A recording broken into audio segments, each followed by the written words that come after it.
Creating a tilt-shift photo in Photoshop is a fun project that is also fast and easy.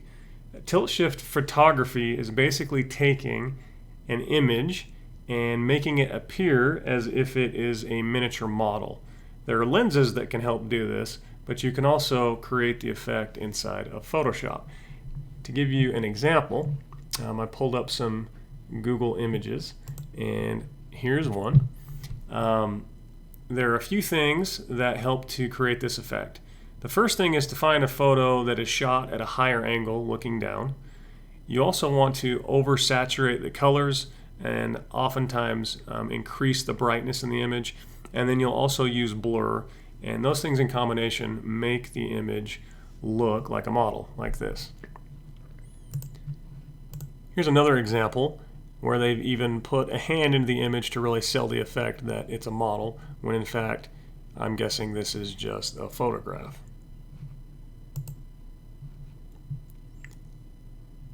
And let's look at one more image.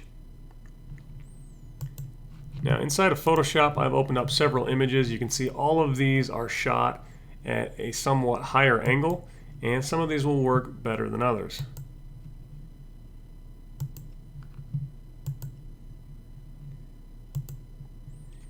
So let's go ahead and start on this image. So first of all, the image is a little bit underexposed. It's a little bit dark, so I'm going to go here into the adjustments. I'm going to take the brightness contrast, and I'm going to turn up the brightness a bit and maybe even give it a little bit more contrast. Next thing I'll do is go back to the adjustments and go to vibrance, and then go ahead and increase the saturation, intensify those colors. If you're unaware, vibrance and saturation do very similar things. The difference being that vibrance protects skin tone colors, so it's not going to affect the red and the orange tones as much. But you can adjust that until it looks like the colors are hypersaturated, look more like a model. So something like this. If you need to go back into either one of these two effects, you can just click on the icon and you can see it will open the properties for it back up here.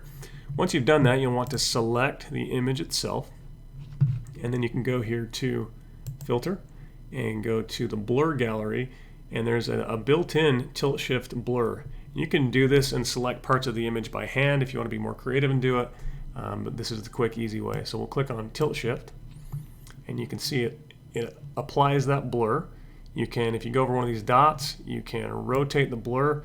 Maybe I'll have it go the same direction as these houses. You can adjust how quickly it goes from full focus to blur, the full blur. You can also dial in the amount of the blur. You can intensify it, or you can make it less blurry. But something like that looks pretty good. And if we go ahead and hit OK, we have created a tilt-shift photo. High angle, oversaturated colors with a blur, and it looks somewhat like a model. Let's go ahead and do that to another image, and this time we'll be a little more creative. I'm going to go ahead right off, and I'm going to duplicate this background image.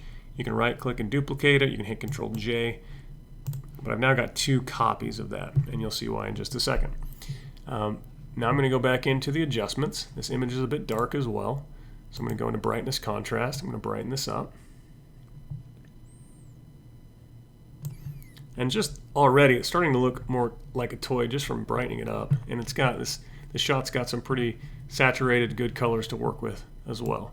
So adjust the contrast just a bit, go into the adjustments and get vibrance here, and just adjust those colors, oversaturate them. And that's already looking somewhat like a toy, and now we add the blur, and that will really help.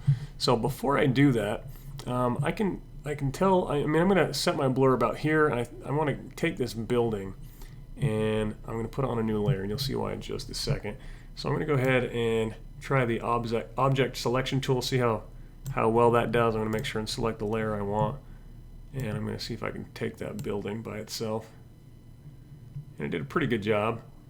I'm going to go ahead and see if it'll take that piece out. Not too bad. So I'm going to go ahead and hit the mask button down here on the bottom, so that'll mask everything except for just that piece.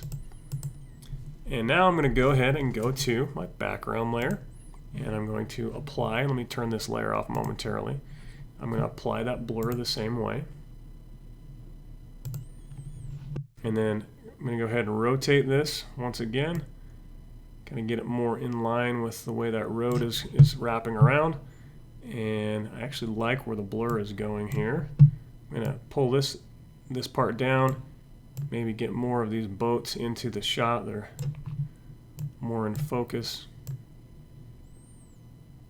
Something like that looks great. And I'm going to hit OK. And then the reason that I did this was if I turn this on, it'll pull a piece in and kind of let it be completely in focus while the background is not, to make it look like more of a model. I think this is a great example of a TiltShift photo. So easy project. Students enjoy it. Really fun and just quick and easy. So that is a TiltShift photo.